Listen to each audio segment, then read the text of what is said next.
Hey everybody, it's Charlotte with the Wood & Wit Co.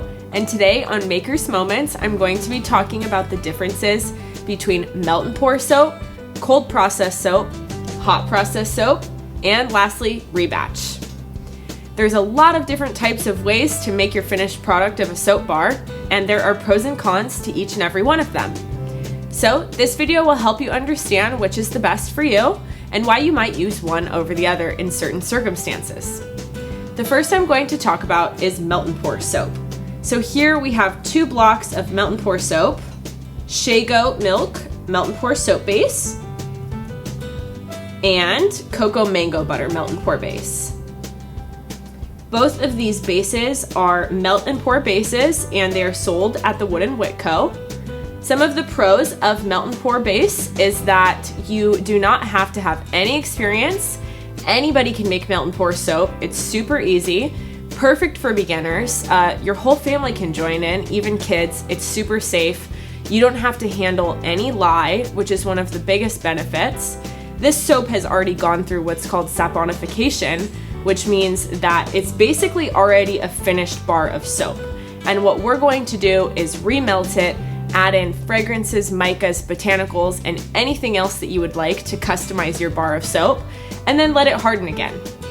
Another benefit of melt and pour soap is that once it's fully cooled, it's ready to use. So there's no cure time, unlike other types of soap making, where you have to wait days or weeks to use your bar of soap. Melt and pour soap is ready to go right as soon as it's done cooling. So awesome benefits to melt and pour soap. That is one of my favorite types of soap making. And again, the ones we have at the Wood & Wit Co. are the shea goat milk melt and pour base and the cocoa mango butter melt and pour base. Some of the cons to melt and pour soap are that it's not fully customizable. So since this is essentially already a finished bar of soap, you can't go back in and customize certain types of oils or other fresh ingredients that you can add with cold process or hot process, for example. So when you're using melt and pour soap, one of the cons is that you can't customize it. However, these 2 bases, I have to say, are incredible and they make amazing bars of soap, so they're perfect as is. Plus, you can still customize them by adding your own fragrances, botanicals, micas, and more.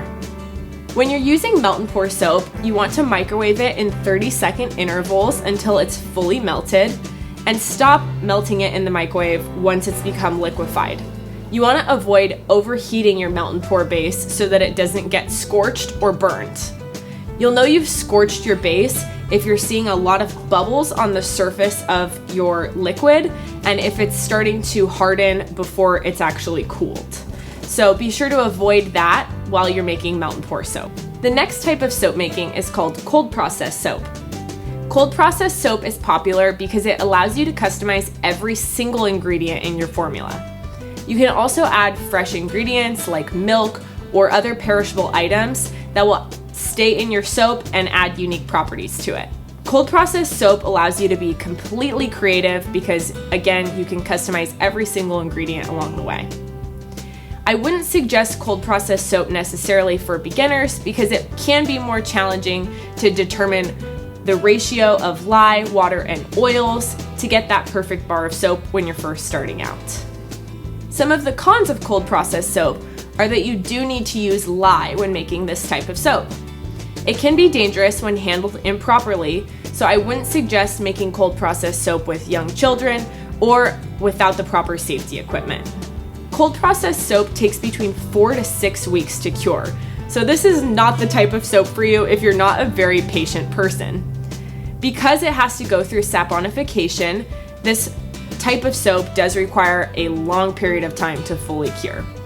So keep in mind that's one of the main differences between making melt and pour soap and cold process soap is the cure time. So with melt and pour you have no cure time, and with cold process soap you need to wait 4 to 6 weeks. The next type of soap making is called hot process soap. Hot process soap can be made in a crock pot or a slow cooker at home. The heat in this process speeds up the saponification process, which means it cures in only 1 to 3 days. Yay for instant gratification. Hot process soap also allows you to fully customize all of the ingredients in your formula, just like cold processed soap.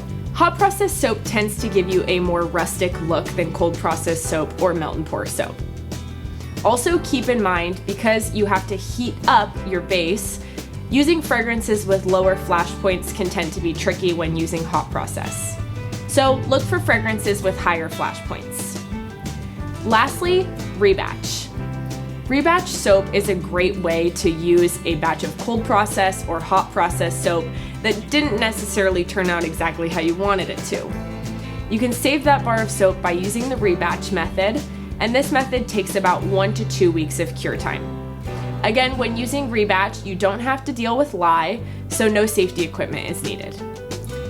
Rebatch soap will also, like hot process, give you a more rustic appearance. And I don't suggest using fresh ingredients like milk in your rebatch soap, as they can spoil after some period of time. Rebatch soap tends to be thicker, so making unique swirls can be a bit tricky. Now that you know all about the different types of soap making, melt and pour, cold process, hot process, and rebatch, which one are you going to try? Let me know in the comments below. Thanks so much for watching, and be sure to subscribe to our channel to stay in the know on all the latest makers tips and tricks. Happy making!